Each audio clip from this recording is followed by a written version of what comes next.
Imagine a polished dining table in our family's charming Willow Creek home, the clink of wine glasses mingling with laughter. I'm Emily Harper, 32, sitting there, hoping for a warm reunion. But my mother, Linda, has a different plan. As she carves the roast, she chuckles, "Emily's just a failure, stuck in some dead-end publishing job." The words sting, slicing through years of being overlooked. My family nods along, Dad, my brother James, even the aunts, everyone except Sarah, James's fiancée. She's glancing at her phone, her eyes widening with disbelief. Then, she gasps, "Hold on, you're Emily Harper? The best-selling author?"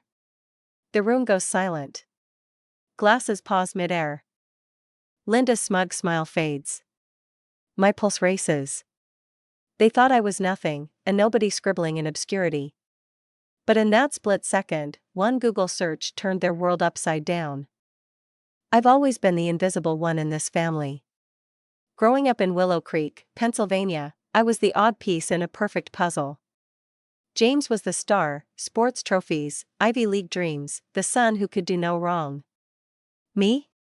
I was the quiet dreamer, clutching notebooks, pouring my heart into stories. My parents, Linda and Robert, never cared. "Writing's a hobby, Emily," they'd say, dismissing my passion. Linda was the worst, always comparing me to James, her golden boy. "Why can't you be more like him?" she'd sigh. I'd show them my awards, my published poems, only to watch them shrug. To them, I was a disappointment, a shadow in their spotlight. But what they didn't know, what I kept locked away, was that I'd built an empire in New York, crafting novels that topped charts and won awards, all while they mocked me. That reunion dinner, I thought I could stay silent, slip through unnoticed like always. I'd learned to hide my success, to shield my heart from their indifference. But Linda's words weren't just a jab, they were a public execution. She leaned forward, her voice sharp, and said, "Honestly, Emily, it's embarrassing how little you've done with your life." I bit my lip, swallowing years of hurt. I could have spoken up, could have spilled the truth right there. But Sarah's discovery changed everything. She held up her phone, her voice trembling with awe. "Emily Harper, author of Whispers of the Unseen, National Book Critics Circle winner." My name glowed on the screen. My photo stared back.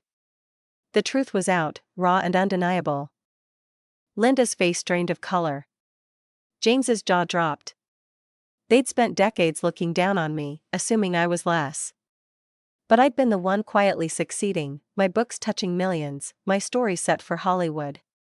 Sarah's voice cut through the stunned silence. "Emily, you're a literary icon." How did they not know? That question burned, exposing years of neglect. I didn't answer, not yet. I let their shock simmer, let them feel the weight of their words. This wasn't just about proving them wrong. It was about owning my worth. To understand why that moment shattered our family, let's go back to where it all began. Let's step back to where it all started, to a time when I was just a girl with a notebook and a dream, invisible in my own home. I'm Emily Harper, and my story begins in Willow Creek, Pennsylvania, a postcard-perfect town where manicured lawns and social status defined worth. Our family's two-story colonial, with its crisp white shutters and seasonal wreaths, was my mother Linda's pride and joy. To the outside world, we were the ideal American family, polished, accomplished, enviable. But inside those walls, the truth was far less picturesque. Linda, with her flawless highlights and country club charm, orchestrated our lives like a stage play, every move calculated for appearances. My father, Robert, was a kind but passive accountant, always deferring to Linda's iron will. He'd offer me a gentle smile but never a voice to challenge her. And then there was my brother, James, 3 years older, the undisputed star of our family's carefully curated show. From the moment James hit his first Little League home run, he could do no wrong. His room was a museum of gleaming trophies, academic medals, and framed college acceptance letters. Linda and Robert attended every game, every debate, every ceremony, cameras flashing, their faces glowing with pride. "That's our son," Linda would boast, her voice dripping with ownership, as if James were their only child.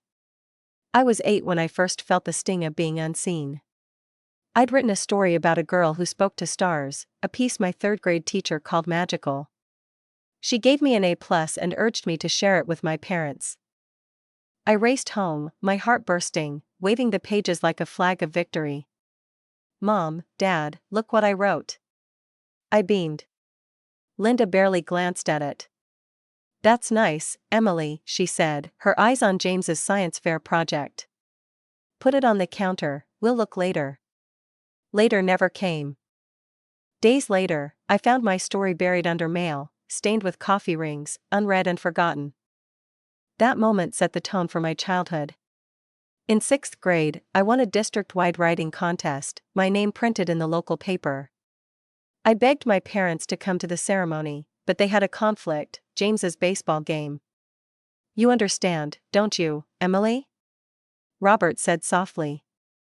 "It's a big game for your brother." I nodded, swallowing the lump in my throat. I understood perfectly, my place was on the sidelines, always secondary. High school brought more of the same. I joined the school newspaper, pouring my soul into editorials and short stories. By senior year, I was editor-in-chief, my bylines appearing in teen magazines and regional journals. I won state awards, my words praised by teachers and strangers alike. But at home, my achievements were met with indifference. "Writing's a nice hobby," Linda would say, her tone dismissive. "But it's not a career, Emily. You should study something practical, like business or nursing." I tried to share my victories. When my short story was published in a national anthology for young writers, I brought the book home, hoping for a flicker of pride. Linda flipped through it, then set it aside. "We'll read it later," she said, turning to James's latest debate trophy. They never bought a copy, but James's college acceptance letters? Those were framed and hung in the living room for every guest to admire. Each dismissal chipped away at me, teaching me that my voice didn't matter, that my dreams were insignificant. By the time I was ready for college, I'd stopped sharing altogether. I chose a university in New York, as far from Willow Creek as my scholarship could carry me. It wasn't just about distance, it was about survival. I needed space to become someone new, someone who wasn't defined by my family's neglect. New York was my escape, but leaving didn't erase the hurt. I carried it with me, a quiet ache that fueled my determination. In Willow Creek, I'd been the invisible daughter, the one who didn't measure up. But I refused to let that define me. I promised myself I'd prove them wrong, not for their approval, but for my own. My first semester, I threw myself into writing classes, soaking up every critique, every encouragement. My professors saw something in me, a spark they nurtured. "You have a voice, Emily," one told me. "Don't let anyone silence it." Those words were oxygen to a girl who'd spent years suffocating. I wrote late into the night, my dorm room a sanctuary of stories. A poem here, a short story there, each acceptance letter was a brick in the foundation of my confidence, built without a single cheer from home. When I came home for holidays, I kept my world small. Linda would ask vague questions about school, but her eyes glazed over when I answered. "How's James doing?" She'd pivot, and the conversation would shift to his business classes, his internships, his perfect life. I learned to deflect, to give short answers, to protect my heart.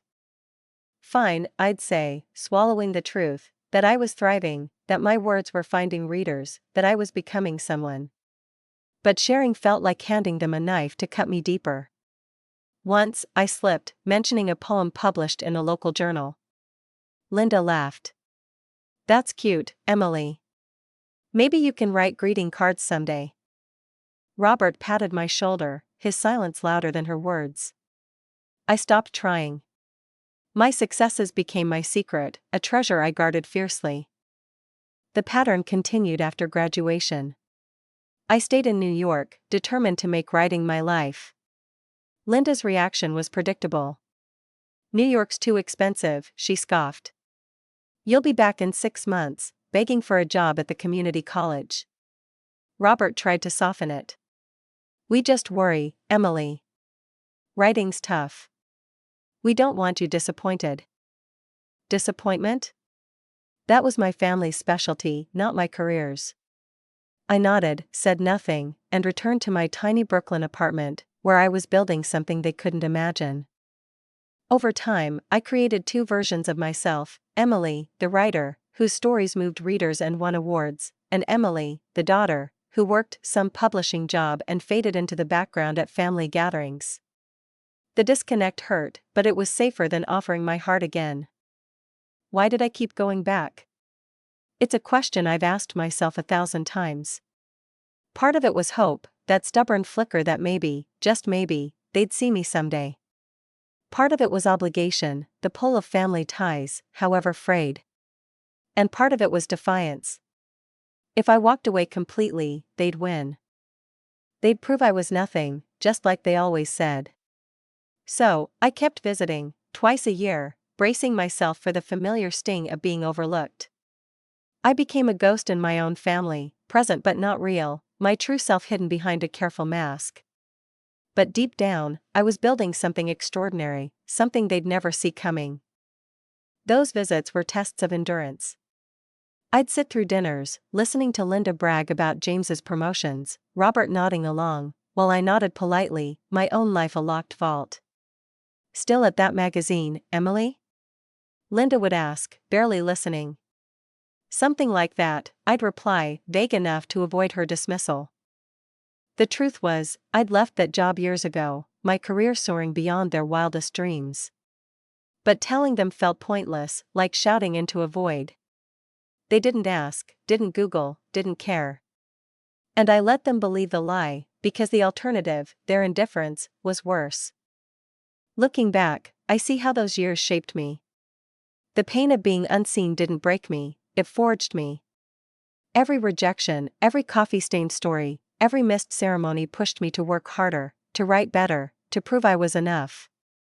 Willow Creek was where I learned my place, but it was also where I learned to fight for a new one. I carried that fight to New York, to every word I wrote, to every dream I chased. And when Sarah's Google search shattered the silence at that reunion dinner, it wasn't just my secret empire that came to light, it was the strength I'd built in the shadows. To see how that strength took root, let's go to the city where I became unstoppable.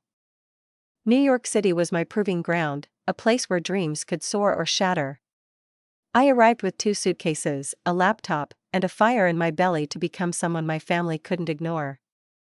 I'm Emily Harper, and this is the story of how I built a secret empire while my family back in Willow Creek still saw me as a failure. My mother, Linda, had predicted I'd crash and burn within 6 months, crawling back to Pennsylvania, defeated. "New York's too tough for you, Emily," she'd said, her voice thick with certainty. My father, Robert, had nodded, his silence a quiet agreement. But their doubt wasn't a weight, it was fuel. I was done being invisible, done letting their dismissal define me. I'd show them, not by shouting my worth, but by building something undeniable. Those early days were brutal.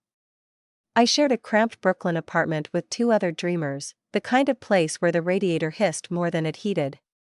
My first job was as a barista near Union Square, steaming milk at dawn so I could spend afternoons pounding the pavement, dropping resumes at publishing houses and literary agencies. At night, I wrote at a wobbly desk wedged into my bedroom corner, the city's hum my only company. Rejection letters piled up, dozens, then hundreds. Each one stung, but I didn't let them stop me. I taped them to my wall, a mosaic of no that whispered, "Keep going."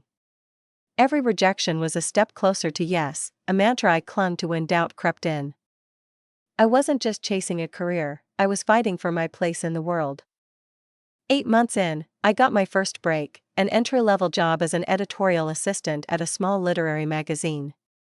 The pay was barely enough for rent and ramen, but the experience was gold. I learned the publishing game, evaluating manuscripts, copy editing, navigating production. It was grueling, but I soaked it up, hungry for every lesson. That's where I met Clara Bennett, a senior editor whose sharp tongue and sharper eye were legendary. Clara was a force, known for spotting talent and shaping careers. For reasons I'll never fully grasp, she saw something in me. One day, she read a story I'd scribbled during a lunch break. "You've got a voice, Emily," she said, her words like a lifeline. "It's raw, but it's real. Keep writing." Coming from Clara, that was high praise, a spark that lit my path forward. Clara didn't coddle me, she challenged me. Her feedback was brutal, tearing my drafts apart, forcing me to dig deeper. "If you want gentle pats, join a writing circle," she'd snap. "If you want to be published, listen." I listened. I wrote after shifts, after late-night subway rides, sometimes until dawn when the city finally quieted. Discipline became my religion. 2 years after moving to New York, my first piece landed in a respected literary journal. Seeing my name in print, Emily Harper, author, felt like touching a star. I didn't call home. I celebrated with friends who knew what it meant, who saw me when my family didn't. That moment was mine, untainted by their indifference. From there, the momentum grew. My byline appeared in bigger publications, my stories catching editors' eyes. Literary agents started emailing, asking if I had a book. I did. My first manuscript, a collection of interconnected stories called Whispers of the Unseen, took 3 years to craft. It was about families bound by invisible threads, love tangled with silence, my life, fictionalized but true. When it sold to a respected indie publisher, I felt a validation no family nod could match. The book hit shelves when I was 27, a modest print run that exploded beyond expectations. The New York Times called it a stunning debut, brimming with insight. The New Yorker named me a writer to watch. Awards followed, national ones, the kind that make headlines. I traveled for book tours, from Chicago to London, meeting readers who said my words mirrored their hearts. The irony wasn't lost on me. Strangers connected with my stories, saw their own lives in my characters, while my own family hadn't read a single page. I published under Emily Harper, dropping my middle name to create a slight buffer, not to hide but to separate the writer from the daughter who still visited Willow Creek. My second book, Shadows of Silence, was a novel, a sleeper hit that climbed the bestseller list 8 months after release. Famous authors I'd studied in college blowed the paperback. By 30, I had an agent, a top publisher, and a career most writers only dream of. My Park Slope apartment was my own, no roommates, with an office where awards and framed book covers lined the walls. Universities taught my work. I gave lectures at Columbia, NYU, my introductions growing longer with each achievement. 3 months before that fateful reunion dinner, Shadows of Silence was optioned for a film by an Oscar-winning producer. I flew to Los Angeles, stayed in a luxury hotel, and sat in meetings where my words were treated like gold. The contrast was stark. In New York, I was a literary star. In Willow Creek, I was still the daughter who worked in publishing. I kept it secret, not out of shame, but protection. I'd spent years offering my heart to my family, only to have it dismissed. The thought of Linda saying, "That's nice, dear," about my film deal made my stomach twist. So, I stayed silent, living 2 lives, one celebrated, one unseen. Why hide it? It wasn't fear, it was self-preservation. Every time I'd tried to share, a published poem, a book deal, Linda changed the subject to James's latest win. Robert would nod, maybe pat my hand, but never ask more. Once, I sent them signed copies of Whispers of the Unseen, hoping they'd come to my New York launch. The package sat unopened in their guest room, ignored. I stopped expecting them to care. My friend Samantha asked why I didn't just tell them, lay it all bare. "Because they'd diminish it," I said. "And I can't let them take this from me." My career was my sanctuary, built without their approval, and I guarded it fiercely. But the secrecy came at a cost. Each visit home was a tightrope walk, balancing the Emily they knew against the one I'd become.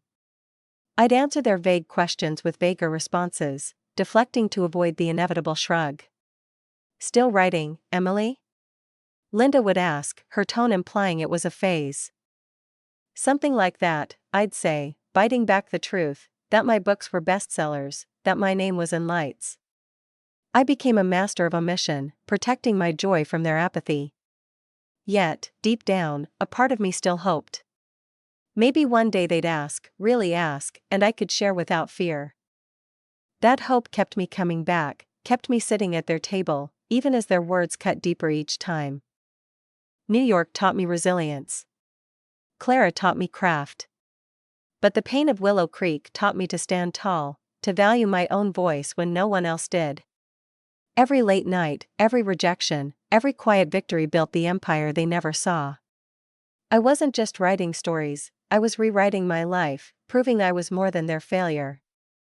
When Sarah's Google search exposed my truth at that dinner, it wasn't just my career that stunned them, it was the strength I'd forged in silence. To see how that strength faced its ultimate test, let's return to the reunion where my worlds collided. I pulled into the driveway of my family's Willow Creek home, the familiar colonial glowing under the Pennsylvania dusk. It was supposed to be a joyful reunion, a chance to meet my brother James's fiancée, Sarah, and celebrate their engagement. I'm Emily Harper, and I'd braced myself for this dinner, knowing my place in the family hierarchy was always the lowest rung. The front yard bloomed with fresh flowers, the windows framed with new curtains, Linda's touch, always extravagant when James came home. My mother had a knack for making everything look perfect, especially when it revolved around her golden boy. I parked behind a sleek Audi, likely Sarah's, and felt a flicker of curiosity about the woman who'd won James's heart. But deep down, I knew this night would test my ability to stay invisible, to keep my secret empire hidden behind the mask I'd worn for years. The front door opened before I could knock. My father, Robert, stood there, his gray hair neat, his sweater the one he saved for special occasions. "Emily, you're here," he said, his hug brief and awkward, like he wasn't sure how to bridge the gap between us. I followed him inside, passing the foyer's gallery wall, photos of James's graduations, vacations, milestones. Not a single one featured me, a silent erasure of my existence. In the living room, Linda's laughter rang out, the kind she used to charm her country club friends. She looked up as I entered, her smile cooling instantly. "Emily, finally," she said, her tone clipped. "We were about to start without you." I forced a smile, leaning in for the obligatory cheek kiss, the air thick with her subtle disapproval. James stood, his grin genuine, a rare warmth in this house. "Emily, meet Sarah," he said, gesturing to the woman rising from the sofa. Sarah was striking, tall, poised, with sharp eyes and a smile that felt real. Her clothes were understated but expensive, signaling confidence, not flash. "I've heard so much about you," she said, shaking my hand. "James says you live in New York." "I love the city." I caught Linda's faint snort, a sound that said she doubted I belonged there. "All good things, I hope," I replied, keeping my voice light, ignoring the sting.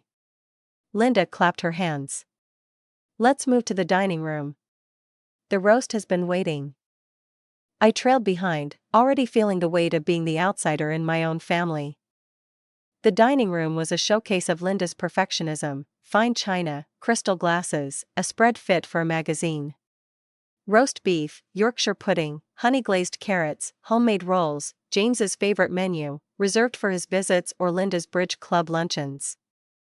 The seating arrangement was no surprise, Robert at the head, Linda at the foot, James and Sarah on one side, and me alone on the other, furthest from everyone. It was a silent reminder of my place, a pattern etched into every family gathering. Linda poured wine, her smile fixed on Sarah. "Tell us how you two met," she urged, her voice warm with approval. "I want Emily to hear it." Sarah glanced at James, her eyes soft. "We met at a charity auction for the Children's Hospital. I was organizing, and James represented his firm.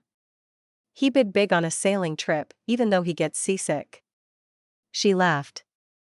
"I figured anyone that bold deserved a dinner." "Best decision I ever made," James added, squeezing her hand. Linda beamed, then turned to me, her tone shifting.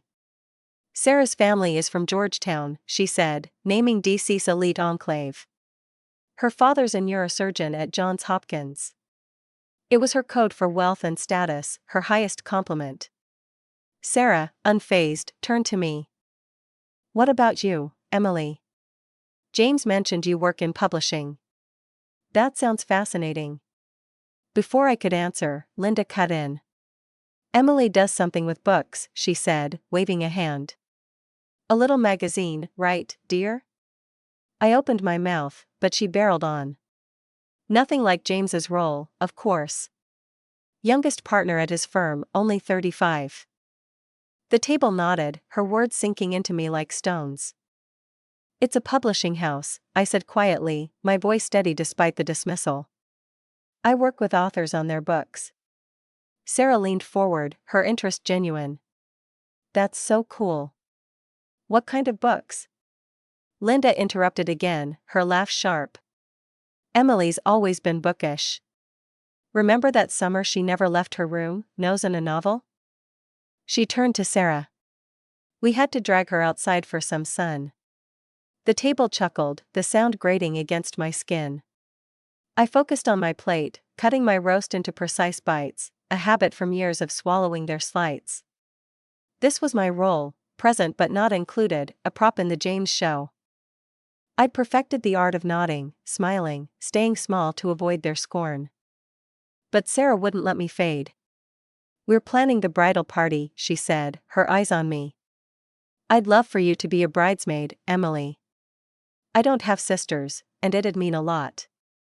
Her kindness caught me off guard, a lifeline in a sea of indifference. I'd be honored, I said, my voice soft but sincere.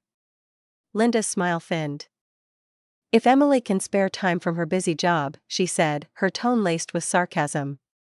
New York publishing is so demanding, apparently. James shot her a look. Mom, come on, he muttered, but the damage was done. Sarah, sensing the tension, tried again. What are you working on now, Emily? Any books we should know about? It was the question I'd both craved and dreaded, an opening to reveal the truth I'd hidden for years.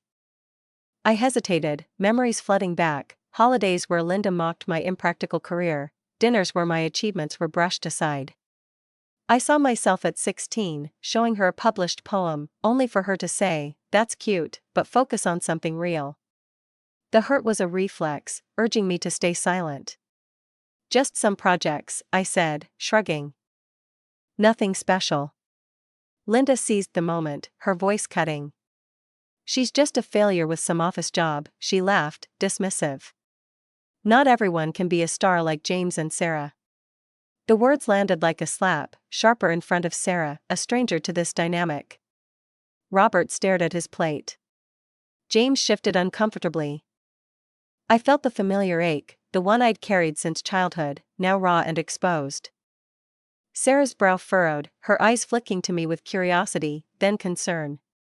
She reached for her phone, her fingers discreet but deliberate. I didn't know what she was doing, but something in her expression, a spark of recognition, sent a shiver through me. Linda, oblivious, prattled on about wedding plans, her voice filling the silence. The venue has a 6-month wait, she said, but Sarah's mother knows the coordinator. I nodded mechanically, my mind elsewhere, anchored to Sarah's quiet intensity. She was scrolling now, her face shifting from curiosity to something deeper, something that felt like awe. I couldn't see her screen, but I sensed a storm brewing, a collision of the life I'd hidden and the family who'd never cared to look. This dinner was supposed to be about James and Sarah, a celebration of their future. But the air was thick with unspoken truths, the weight of years spent diminishing me. I'd come prepared to play my part, to stay in the shadows where I'd always been. But Sarah's questions, her genuine interest, were unraveling the careful walls I'd built. Linda's mockery wasn't new, but it felt sharper tonight, a blade honed by the presence of someone who saw me differently. I sat there, heart pounding, knowing something was about to shift. I thought I could keep my secret empire locked away forever, until Sarah picked up that phone and changed everything. The air in the Willow Creek dining room was thick, the clink of silverware fading under the weight of my mother's latest jab. Linda had just called me a failure, her laughter slicing through the reunion dinner like a well-aimed dart. I'm Emily Harper, and I'd spent years swallowing her dismissals, keeping my true self hidden to shield my heart. But as I sat there, staring at my untouched roast, something shifted. Sarah, my brother James's fiancée, was no longer just a curious guest. Her eyes were locked on her phone, her fingers scrolling with purpose. I didn't know what she'd found, but her expression, shock, awe, realization, told me my carefully guarded secret was about to unravel. This wasn't just a dinner anymore. It was the moment my two worlds, the invisible daughter and the celebrated author, were about to collide. Sarah's voice broke the silence, sharp and incredulous. "Excuse me," she said, cutting off Linda's chatter about wedding venues. "I have to ask." She looked straight at me, phone in hand, her gaze intense. "Emily, are you the Emily Harper? The author?" The question hung like a thunderclap. Every eye turned to me, Linda's skeptical, Robert's confused, James's curious. The room felt smaller, the walls closing in as my pulse hammered. I'd imagined this moment 1,000 times, the truth spilling out, but now it was here, raw and unscripted. Sarah held up her phone, the screen glowing with my author page from Penguin Random House. "Emily Harper," she read, her voice steady, author of Whispers of the Unseen and Shadows of Silence, winner of the National Book Critics Circle Award and the PEN/Faulkner. She paused, her eyes wide. "That's you, isn't it? The photo matches." The silence was deafening, a void where Linda's laughter had been. James leaned towards Sarah, his brow furrowed. "Let me see," he said, taking the phone. His eyes scanned the screen, then snapped to me. "Holy Emily, is this real?" Robert's fork froze midair, his face a mix of bewilderment and dawning realization. Linda snatched the phone from James, her fingers trembling. "This is nonsense," she said, but her voice wavered, lacking conviction. "It's some other Emily Harper. It has to be." Sarah shook her head, reclaiming her phone. "No mistake," she said, scrolling further. The New York Times called her debut breathtakingly assured. Her novel was a bestseller for 18 weeks. And, wow, her latest book was just optioned for a film by Paramount. She looked at me, her admiration unguarded. "I read Shadows of Silence last year for my book club. It was incredible." Linda's face drained of color, her lips a thin line. Robert leaned towards Sarah, squinting at the phone as if it held answers he'd missed for years. James stared at me like I was a stranger. "Why didn't you tell us?" he asked, his voice a mix of shock and something softer, maybe hurt. The question pierced me, but it wasn't his alone. It was the weight of every ignored call, every unopened package, every moment I'd tried to share and been dismissed. I took a deep breath, steadying myself. This was it, the moment to reclaim my voice. "I did try," I said, my words quiet but firm. "Many times." Linda shook her head, her denial automatic. "That's absurd. You never said you were some famous author. We'd remember." My voice grew stronger, years of suppressed pain rising to the surface. "When my first story was published in The Atlantic, I called home, ecstatic. You answered, Mom, and said you were busy with James's new car. You promised to call back. You never did." Robert frowned, searching his memory. Linda's eyes flicked away, avoiding mine. "When Whispers of the Unseen came out, I sent you signed copies," I continued, my gaze unwavering. "I wrote a note, begging you to come to my New York launch. The package sat unopened in the guest room. I saw it there, Mom, when I visited that Christmas." Sarah's hand went to her mouth, her discomfort palpable. She hadn't meant to open this wound, but it was bleeding now, and I couldn't stop. "You should have made it clear," Linda snapped, her voice defensive. "We were busy. You know how holidays are." I shook my head, the hurt spilling over. "Busy for James, maybe. You never missed his games, his ceremonies, his anything. But my greatest moments? You didn't even notice." Robert's face flushed, a rare shadow of shame crossing his features. "We didn't know it was important," he said softly. The words hit harder than Linda's scorn. "How could you not know?"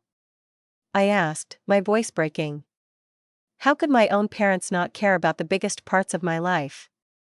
Did you ever Google me? Ever wonder what I was doing in New York all these years? Sarah cleared her throat, her voice gentle but firm. Your books are remarkable, Emily, she said. The way you write about family, about feeling unseen, it's so raw. Now that I think about it, some scenes feel familiar. Her words hung heavy, a quiet accusation. My stories weren't about them, not directly, but the emotional truth, the ache of invisibility, the hunger for recognition, was rooted in this house, this table, this family. Linda's eyes narrowed. Are you saying you wrote about us? She demanded. Airing our business? I cut her off, my voice steady. I write fiction, Mom. My characters aren't you. But yes, I drew on what it felt like to be invisible here. That's what writers do, we turn pain into art. James shifted, his discomfort clear. I had no idea you felt this way, he said quietly. You never said. I met his gaze, my tone kind but unflinching. Would you have listened, James? You were the golden child. That wasn't your fault, but it was my reality. Robert, still clutching Sarah's phone, spoke up, his voice low. These reviews talk about neglect, about conditional love. Is that how you see us, Emily? The question was a knife, cutting through decades of silence. I swallowed hard, choosing my words carefully. I see you as parents who had room for one star, I said. And I wasn't it. So, I built a life that didn't need your approval. And here we are. Linda stood abruptly, her chair scraping the floor. I need to clear the plates, she said, her hands shaking as she grabbed dishes no one had finished. Barbara, sit, Robert said, his tone unusually firm. This matters. Linda froze, her defenses crumbling. You've been resenting us for years, she said, her voice tight. Writing books that make us look bad. I shook my head, exhaustion seeping in. No one knows they're about you, I said. That's your guilt talking, not my words. The room fell silent, the truth a weight none of us could escape. Sarah, sensing the tension, tried to bridge the gap. There's a video here, she said, turning her phone to show a clip of me accepting the PN/Faulkner Award, standing tall in a black gown, thanking my publisher. You were incredible, she said, her voice warm. The surreal contrast hit me, my family watching me shine on a stage they'd never imagined, moments after calling me a failure. James broke the silence, his voice slow. All this time, we thought you were nothing. He trailed off, the word failure unspoken but heavy. All this time, I echoed, meeting his eyes. While you thought I was less, I was building something bigger than you could dream. Linda's voice cut through, sharp with disbelief. If you're so successful, why hide it? Why not tell us? The accusation stung, her need to deflect blame so typical. I didn't hide it, I said, my voice steady despite the ache. You just never listened. James leaned forward, his expression torn. Mom, she's right. That website, it's not a hobby. It's a career. Robert nodded, his eyes still on the phone. The New York Times, the Washington Post, photos with famous authors. We missed it all. His voice cracked, a rare glimpse of regret. The dinner had shifted, no longer about James and Sarah's engagement but about a truth too big to ignore. I'd spent years protecting my heart, but now it was open, raw, and demanding to be seen. Sarah's search hadn't just exposed my career, it had forced my family to face their neglect. I stood at a crossroads, my secret empire laid bare, their shock a mirror to my strength. What would come next? Could we rebuild, or was the damage too deep? To find out, let's see how this truth reshaped our family. The truth had spilled across the Willow Creek dining table like wine on a white cloth, impossible to ignore. Sarah's Google search had exposed my secret empire, revealing me, Emily Harper, as a best-selling author, not the failure my family believed. Linda's laughter had died, replaced by a stunned silence that lingered as the roast grew cold. My mother's words, calling me a nobody, still echoed, but now they were drowned out by the weight of my reality. I'd spent years hiding my success to protect my heart, but with my career laid bare, the family dynamic I'd known my whole life was cracking. This dinner, meant to celebrate James and Sarah's engagement, had become something else, a reckoning. As I sat there, my pulse still racing, I wondered, could we move forward, or would this truth only deepen the divide? The silence didn't last. Robert, my father, broke it first, his voice softer than I'd ever heard. "Emily," he said, his eyes meeting mine, "I'm sorry. We missed so much." It was the first apology I'd ever gotten in that house, and it landed like a stone in still water, sending ripples through the tension. His words weren't grand, but they were real, heavy with regret. Linda, still standing with plates in hand, set them down slowly, her face a mask of conflict. She sank into her chair, her usual poise fraying at the edges. "Why didn't you make us understand?" she asked, her tone softer now, almost pleading. It wasn't an apology, but it was a crack in her armor, a sign she was grappling with the truth. I looked at her, my voice steady despite the ache. "It wasn't my job to make you see me," I said. "Parents are supposed to notice their children, all of them, not just the one who fits their story." The words hung between us, a truth I'd carried since childhood. Linda's lips pressed tight, but she didn't argue. For once, she listened. James, who'd been quiet, reached across the table, his hand brushing mine. "I didn't see it either," he said, his voice thick. "I'm sorry, Emily." His apology caught me off guard, sincere and unguarded. My brother, the golden child, was seeing me, maybe for the first time. Tears pricked my eyes, but I blinked them back, holding his gaze. Sarah, who'd sparked this upheaval, spoke up, her tone warm. "Your books are beautiful, Emily," she said. "They've touched so many lives. That's a gift." Her words were a balm, a reminder of the world I'd built beyond this table. But they also underscored the gap: strangers valued my work, while my family hadn't even known it existed. The dinner resumed, but it was different now, the air heavy with unspoken questions. Linda made a half-hearted attempt to serve dessert, chocolate mousse that sat untouched as we navigated the new reality. Sarah, determined to ease the tension, asked about my writing process, her curiosity genuine. "How do you create those characters?" she asked. "They feel so real." I hesitated, then opened up, sharing a piece of myself I'd never offered here. "I start with emotions," I said. "The things we feel but don't say. That's where the truth lives." For the first time, my family listened. Robert nodded, his eyes thoughtful. James asked a follow-up question, his interest real. Even Linda, though silent, didn't interrupt. It was a small shift, but it felt seismic, like the ground beneath us was settling into a new shape. As the evening wound down, Sarah touched James's arm. "Why don't you help your mom in the kitchen?" she suggested. "I'd love to talk more with Emily." James nodded, relieved to have a task, and headed out. Robert mumbled about checking a baseball score and slipped into his den, leaving Sarah and me alone. Her expression softened, apologetic. "I'm so sorry if I caused trouble," she said. "I didn't know they were clueless about your career." "It's not your fault," I assured her. "This was bound to happen. It needed to." Sarah nodded, then confessed, "I recognized your name when James mentioned you were a writer. I thought it was you, but when no one brought up your books, I doubted myself. Then Linda's comment at dinner, it didn't sit right. I had to check." Her honesty disarmed me. She'd seen me when my family hadn't, and her search wasn't just curiosity, it was a stand against their dismissal. "Was it wrong?" she asked, a hint of worry in her voice. "No," I said, my voice firm. "Maybe it took someone outside to make them see." James returned from the kitchen, his expression somber. "Mom's upset," he reported. "Dad's talking to her." I felt a pang of guilt, despite everything. Hurting them wasn't my goal, but the truth had its own momentum. James sat beside Sarah, looking at me with new eyes. "I'm sorry, Emily," he said again.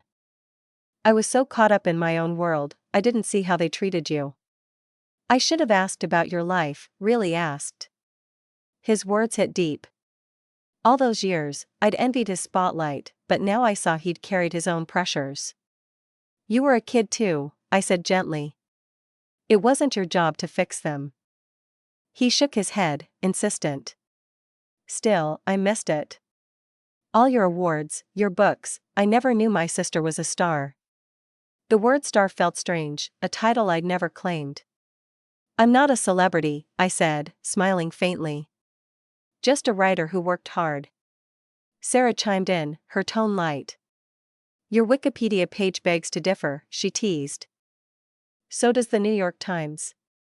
Her warmth eased the weight of the moment, a reminder that not everyone saw me as less. James nodded, his voice earnest. I want to read your books, Emily. All of them. I want to know you, the real you. Robert appeared in the doorway, looking older, wearier. Your mother needs time, he said, sitting heavily in his armchair. This has been a lot. He pulled out his phone, scrolling through my author page. I had no idea, he said, almost to himself. The reviews, the awards. We failed you, Emily. His admission was raw, unguarded. I'm proud of you, he added, his voice catching. So proud.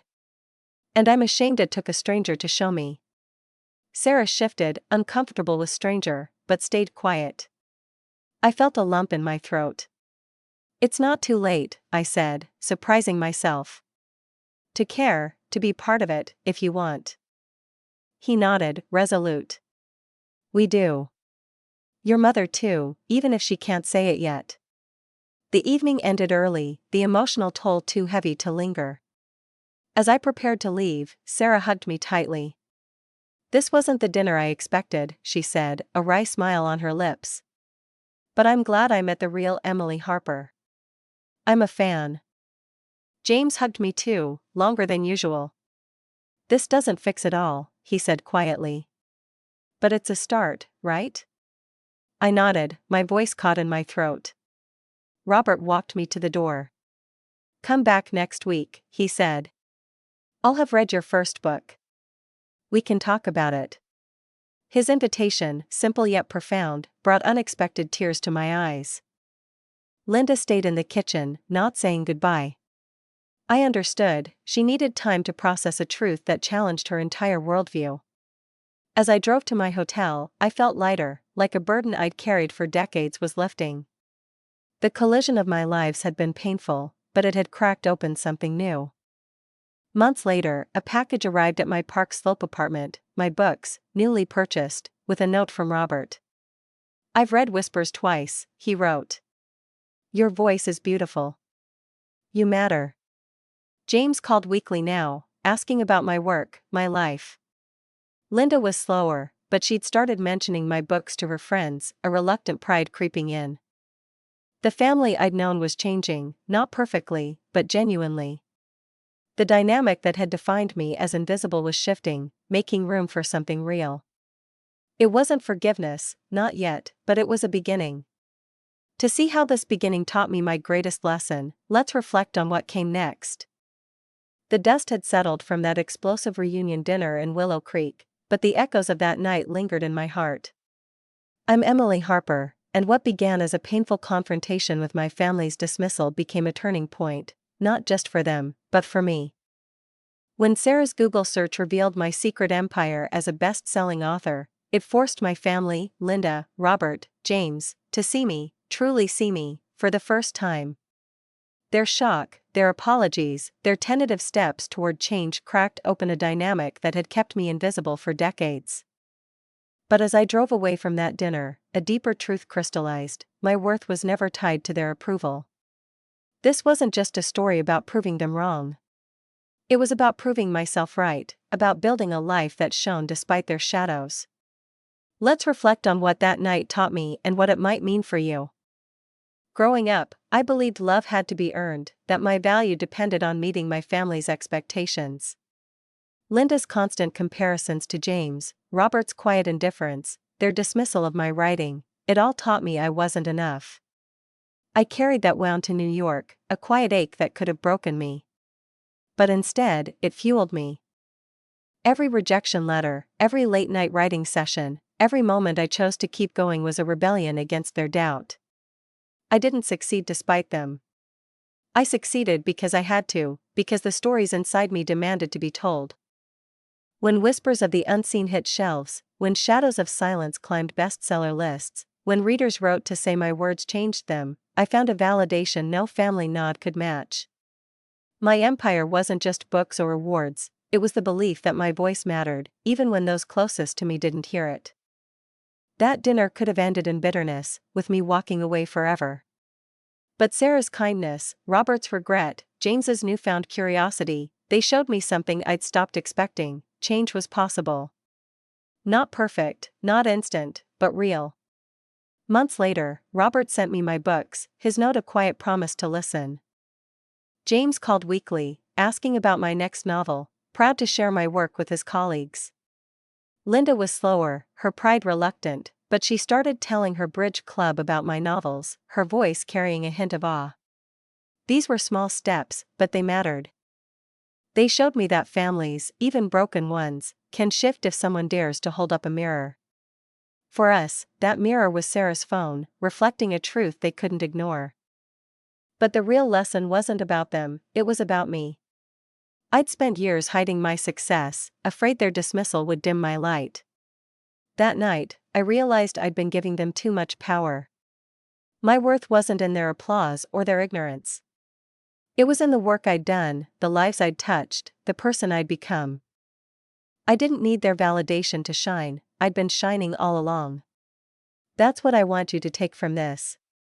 If you've ever been underestimated, overlooked, or told you're not enough, know this: your value isn't in their eyes. It's in your heart, your hustle, your refusal to quit. Surround yourself with people who see your potential, like my mentor Clara, my friends in New York, or even a stranger like Sarah who saw me when my family didn't. One moment from after that dinner sums it up. At James and Sarah's engagement party, I stood at a podium in their backyard, string lights twinkling above. Sarah had asked me to read from Shadows of Silence, a scene where a daughter finds her voice after years of silence. As I read, I felt my family listening, really listening. Linda's eyes glistened, a tear slipping down her cheek. Robert nodded, his pride unguarded. James smiled, whispering to a friend, "That's my sister." The applause was warm, but it was Linda's words later that stayed with me. "Your reading was beautiful," she said, her voice soft. "I never knew you could write like that." I looked at her, calm but honest. "You never asked," I said. She nodded, a silent acknowledgement. "I'm asking now," she replied, a tentative step toward something new. That moment wasn't perfect. Our relationship still carries scars, years of hurt that won't vanish overnight. But it was progress, a bridge we're building, step by careful step. Linda joined Sarah's book club, reading my novel with women who now see her differently because of me. Robert ordered my books for his golf buddies, chuckling about the fancy words he's learning. James invited me to his firm's gala, introducing me as the author, his pride a quiet apology for years of oversight. These changes, small and messy, remind me that healing isn't linear. It's a choice, to show up, to speak, to believe in better, even when it's hard. What I learned is this: you don't need everyone to see your worth, but you do need to see it yourself. If I'd let my family's doubt define me, I'd never have written a single page. Instead, I built an empire, not for them, but for me, for the girl who dreamed in Willow Creek, for the woman who fought in New York, for every reader who found hope in my words. Your empire might look different: a business, a passion, a quiet strength, but it's yours to build. Don't wait for permission or applause. Start where you are, with what you have, and keep going. The people who matter will catch up, and those who don't? They're not your story. I want to hear from you.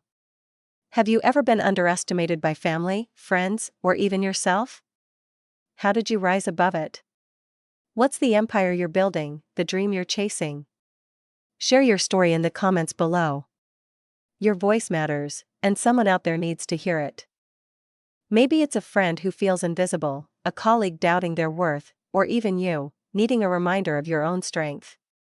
Let's inspire each other to keep shining, to keep creating, to keep proving we're enough. If this story touched you, hit that like button, subscribe, and share it with someone who needs to hear it. Together, we can build a community where no one feels unseen. As I sit in my Park Slope office, surrounded by books and awards, I think back to that girl in Willow Creek, clutching her notebook, dreaming of a day she'd be heard. She's still in me, cheering every word I write, every step I take. That reunion dinner didn't just change my family, it changed how I see myself. I'm not the failure they labeled me. I'm Emily Harper, author, dreamer, survivor. And you? You're the author of your own story, with every page still to write. So, pick up your pen, chase your dreams, and never let anyone dim your light. Your empire is waiting, and the world is ready to see it.